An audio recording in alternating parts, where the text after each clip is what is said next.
Alright guys, so Anakeeter is open.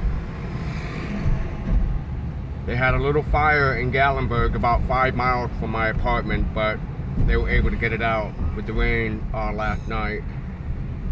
But the fires in Pigeon Forge, as of now, are 0% contained, as they say. So,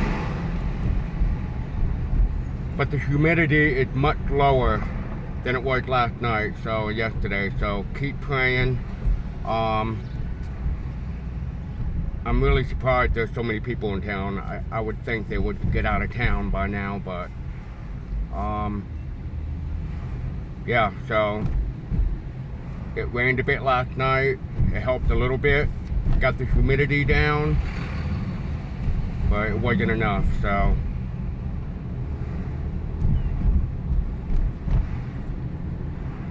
I can say it's much cooler today than it was yesterday.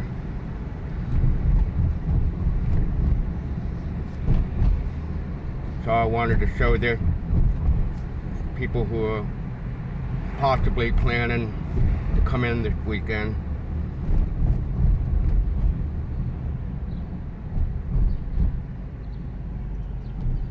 Sky Bridge is open.